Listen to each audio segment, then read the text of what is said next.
तुम मायके नहीं जाओगी, अब तुम मायके नहीं जाओगी, कभी भी नहीं। घर में रहो और अपना घर संभालो। अब इस मुद्दे पर मैं दोबारा कोई बात नहीं करना चाहता। मयंक ने माधवी से दो टूक बात की और अपने ऑफिस रवाना हो गया। माधवी वही खड़ी देखती रह गई। उसकी सास गर्मा जी के लिए भी बहुत अजीब था। अपने शांत स्वभाव के बेटे को आज अपनी ही नज़रों के सामने पत्नी को डांटते देखा था। मयंक ने कभी भी माधवी को मायके जाने से मना नहीं किया। ये पहली बार था कि मयंक ने उसे इस तरह से जवाब दिया था। नहीं तो इतने दिन से मायके जाने के लिए बोल रही थी, पर वो हर बार टाले जा रहा था, जबकि हर बार तो वो खुद ही मायके छोड़ आता था। आज माधवी जिद पर ही अड़ गई तो मयंक ने ये जवाब देकर गया। मयंक के जवाब पर गर्मा जी कुछ नहीं बोली, चुपचाप अपने कमरे में चली गई, क्योंकि वो जानती थी कि मयंक क्यों मना कर रहा है। इधर सोचते सोचते माधवी वही हॉल में सोफे पर बैठ गई। पिछली बार पापा छमाई में मायके गई थी, उसके बाद मायके जाना ही नहीं हुआ। ये अलग बात है कि मायके से किसी ने फोन करके बुलाया नहीं, पर क्या फर्क पड़ता है तो उसका मायका ही ना। मम्मी और भाई सब तो हैं, फिर मयंक जाने से क्यों इनकार कर रहा है, जबकि जब उसके पापा थे तो वो कभी मना नहीं करता था। यहाँ तक कि उसके बाद भी उसने कभी मना नहीं किया। सोफे पर बैठी माधवी इन्हीं सब चीज़ों को सोच रही थी। माधवी की शादी को 5 साल हो चुके थे। मयंक काफ़ी सुलझे हुए इंसान थे। घर में सास गर्मा जी थी, कभी उन्होंने माधवी पर रोक टोक नहीं की, लेकिन एक ही बात थी जहाँ वो माधवी को टोकती थी, वो थी मायके जाने की लेकर। माधवी की शुरू से ही आदत थी, मायका पास था तो हर सप्ताह ही मायके पहुंच जाती थी, फिर सुबह से शाम तक वहीं रुककर आराम से आती। मयंक ने कभी इस बात को लेकर उसे रोका नहीं, लेकिन गर्मा जी हमेशा टोकती। बहू, ये क्या नियम बना रखा है तुमने, जब देखो मायके चली जाती हो। मुझे तुम्हारा इस तरह हर सप्ताह मायके जाना पसंद नहीं। लेकिन माधवी एक कान से सुनती और दूसरी कान से निकाल देती। गर्मा जी मयंक को कहती तो मयंक भी हंसकर टाल देता। क्या माँ, आप भी सुबह जाकर शाम को आ तो जाती है, फिर क्या दिक्कत है, क्यों मना कर रही हो, जाने दो। इसके आगे गर्मा जी कुछ नहीं कह पाती। यहाँ तक कि जब बेटी नव्या हुई तब भी यही हाल था। आज नव्या भी 4 साल की हो चुकी थी, लेकिन अभी 8 महीने पहले ही माधवी के पिता की हार्ट अटैक से मृत्यु हो गई। 15 दिन माधवी वहीं रही। उसके बाद हर महीने जो श्राद्ध निकलता उस पर भी वो गई थी। मयंक भी साथ गया था, लेकिन छमाई के बाद अचानक ऐसा क्या हो गया कि मयंक उसे मायके जाने नहीं देता। आजकल मम्मी भी फोन पर ठीक से बात नहीं कर पाती। क्या पता दोनों भाभी मम्मी को ठीक से रखती भी हैं या नहीं। ऊपर से मयंक का ये व्यवहार। सोचते सोचते माधवी जब किसी नतीजे पर नहीं पहुंची तो मन ही मन खुद ही निर्णय लेकर खड़ी हो गई। आज तो चाहे कुछ भी हो जाए, मैं मायके जाकर ही रहूंगी। आखिर मुझे मैं अपनी मम्मी और दोनों भाइयों और भाभियों से मिलने का हक है। ये मयंक किस तरह मुझे मना नहीं कर सकते। सोचते सोचते माधवी कमरे में चली गई और फिर तैयार होकर बाहर आई। तब गर्मा जी भी बाहर आ चुकी थी। उसे तैयार देखकर गर्मा जी ने पूछा, बहू तुम कहाँ जा रही हो। जी माँ जी, मैं अपने मायके जा रही हूँ। मम्मी से मिले बहुत दिन हो चुके हैं, तो उनसे मिलकर जल्दी ही आ जाऊंगी। नव्या के आने से पहले ही आने की कोशिश करूंगी। नहीं हो पाया तो आप नव्या को खाना खिला दीजिएगा। कहकर माधवी बाहर की तरफ मुड़ी ही थी कि गर्मा जी ने रोक दिया। बहू, तुम अब मायके नहीं जाओगी, सुबह मयंक ने मना किया था तुम्हें, फिर क्यों जा रही हो। गर्मा जी की बात सुनकर माधवी खड़ी रह गई, फिर हिम्मत कर बोली, माँ जी मेरी मम्मी पर दुखों का पहाड़ टूटा है। उन्होंने अपना जीवन साथी खोया है। हम लोग उसकी भरपाई नहीं कर सकते, लेकिन कम से कम मैं अपनी मम्मी से मिलकर तो आ सकती हूँ, उन्हें थोड़ी तसल्ली हो तो दे सकती हूँ। बेटी हूँ उनकी, क्या इतना सा भी मेरा हक नहीं है। इतने दिन हो चुके मुझे उनसे मिली हुए, हर बार आप लोग कुछ ना कुछ बहाना कर कर मुझे मना कर देते हैं। मैं ज़रूर जाऊंगी। माधवी जिद पर आते हुए बोली, बहू इतनी जिद अच्छी नहीं है, चुपचाप घर पे रहो। नहीं मैं जाऊंगी, आज तो मैं ज़रूर जाऊंगी।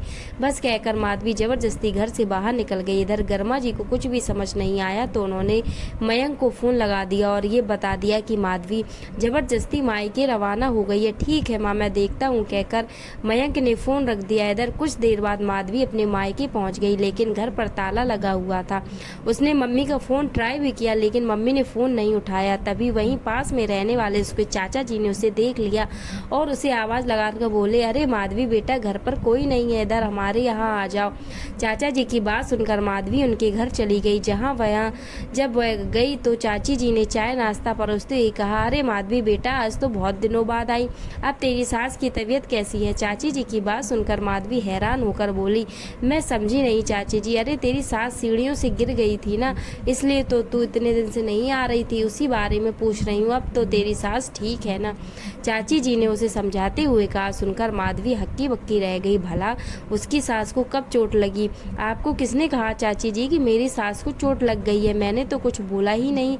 माधवी हैरान होते हुए बोली। तभी चाचा जी बीच में बोल पड़े, अरे छमाई के 2 दिन बाद जब प्रॉपर्टी का बंटवारा हो रहा था और पेपर्स पर तुम्हारे सांच आए थे, उस समय तुम्हारे भाइयों ने बताया। हमने तो कहा भी था कि हम मिलकर आते हैं, लेकिन उन्होंने कहा कि माधवी पर वैसे ही काम का वजन है, ऐसे में वहां जाने से उसे परेशानी हो सकती है। प्रॉपर्टी का बंटवारा ये कब हुआ? सुनकर ही माधवी का दिमाग घूम गया। तभी चाची जी बोली, पर एक बात मुझे समझ में नहीं आई माधवी, तूने पूरी प्रॉपर्टी पर से अपना हिस्सा छोड़ दिया, यहाँ तक कि उस प्रॉपर्टी को भी छोड़ दिया जो तेरे पापा ने तुझे यह कहकर दी थी कि ये नब्या के लिए है। ये सुनकर ही माधवी को समझ ही नहीं आ रहा था कि वो क्या करे और क्या बोले। तभी चाचा जी का बेटा वरुण कमरे में आ गया और माधवी को देखकर चुपचाप खड़ा रह गया।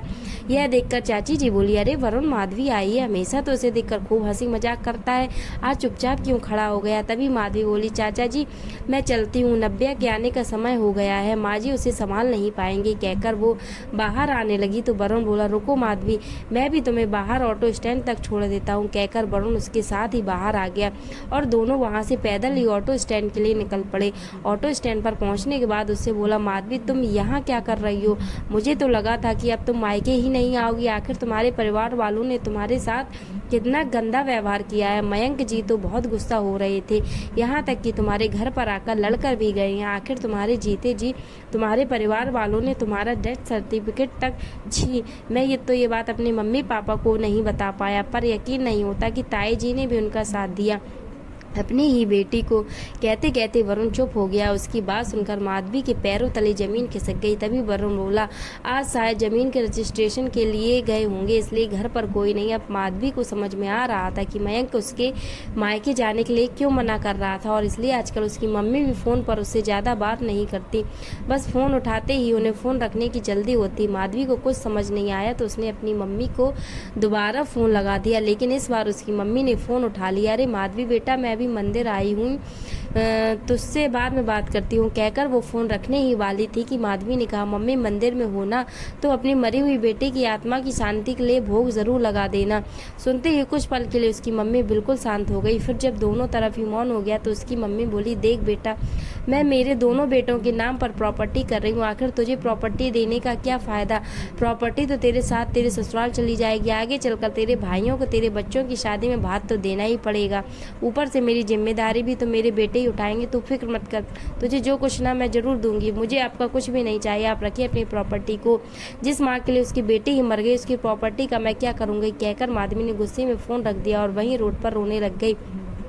वरुण उसे चुप कराने की नाकाम कोशिश करता रहा। तभी मयंक वहां आ गया। मयंक को देखकर माधवी उसके गले लगकर खूब रोई। तब मयंक ने कहा, बस इसीलिए मैं तुम्हें आने नहीं देना नहीं चाहता था कि तुम्हें ये बात पता चले, पर तुम फिक्र मत करो, मैंने डिसाइड कर लिया कि मैं इन लोगों के खिलाफ कोर्ट में केस करके रहूँगा। नहीं, कोई ज़रूरत नहीं उन लोगों पर केस करने की, कुछ नहीं चाहिए मुझे उन लोगों का, मुझे उन लोगों की शक्ल भी नहीं देखनी है। सोच लूँगी कि जहाँ मेरे पापा ख़त्म हो गए वहाँ मेरा मायका भी ख़त्म हो गया है, मेरे लिए मेरा पति और मेरा परिवार ही काफ़ी है। आखिरकार माधवी मयंक के साथ वापस अपने घर आ गई। वह दिन था और आज का दिन है।